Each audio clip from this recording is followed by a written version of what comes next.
Apapun mereka bilang, tekadku takkan hilang. Jalanku masih panjang, garis akhir yang ku pandang. Assalamualaikum warahmatullahi wabarakatuh. Halo Ananda kelas 8, apa kabar?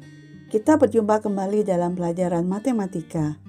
Pada pertemuan hari ini, kita akan membahas sistem koordinat. Walaupun kita belajar dari rumah, namun Ananda semua harus tetap bersemangat. Mari kita mulai.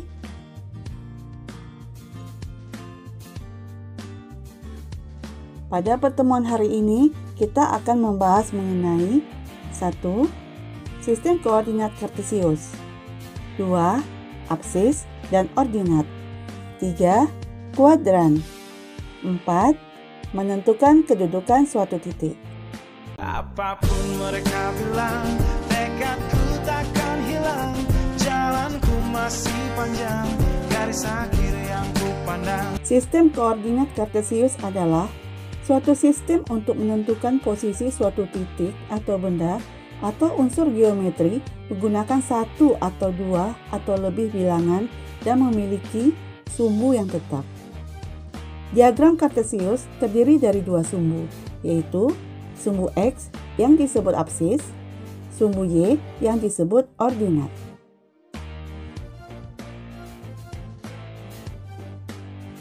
Nah, Ananda semua, berikut ini adalah contoh dari diagram kartesius.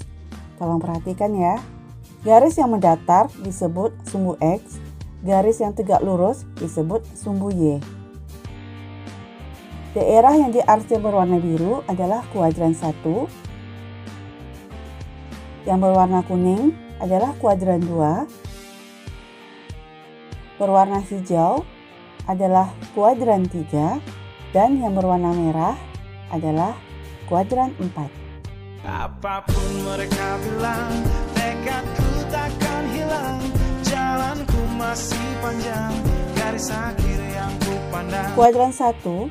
Pada kuadran 1, absis atau X akan selalu bernilai positif dan ordinat atau Y akan selalu bernilai positif. Pada kuadran 2, absis atau X akan selalu bernilai negatif dan ordinat atau Y akan selalu bernilai positif. Pada kuadran 3, absis atau X akan selalu bernilai negatif dan ordinat atau Y akan selalu bernilai negatif. Pada kuadran 4, absis X akan selalu bernilai positif dan ordinat atau Y akan selalu bernilai negatif. Nah, Ananda, selanjutnya bagaimanakah cara menentukan suatu titik koordinat? Perhatikan diagram kartesius berikut ini. Ada sumbu X dan sumbu Y, titik 0 berada di tengah. Selanjutnya ada titik A, 3,2 dan titik B, negatif 2,4.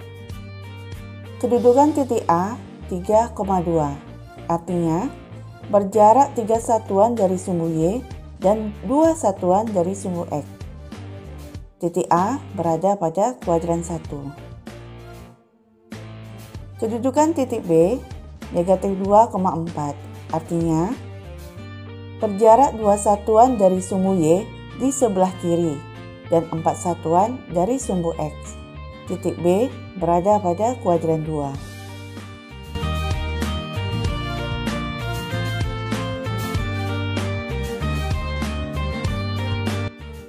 Penjelasannya sebagai berikut. Untuk menentukan koordinat titik A 3,2, caranya adalah kita mulai dengan menentukan nilai absis atau X terlebih dahulu, yaitu 3. Kita melangkah dari titik 0 atau dari sumbu Y ke arah kanan menuju titik A sebanyak 3 satuan. Ini artinya titik A berjarak 3 satuan dari sumbu Y. Selanjutnya, kita tentukan nilai ordinat atau Y, yaitu 2. Kita melangkah dari titik 0 atau dari sumbu X sebanyak 2 satuan ke arah atas menuju titik A. Artinya, titik A ini berjarak 2 satuan dari sumbu X.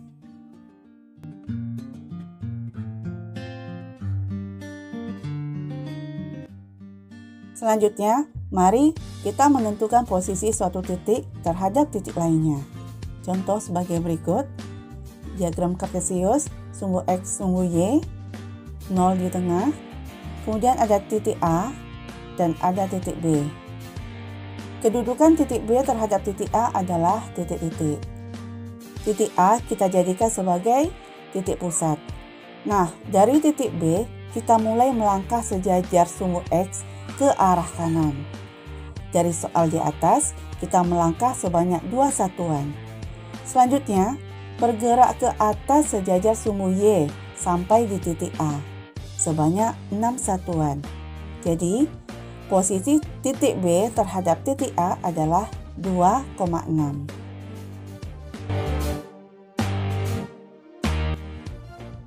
Nah, Ananda, dari tadi kita sudah membahas mengenai sistem koordinat.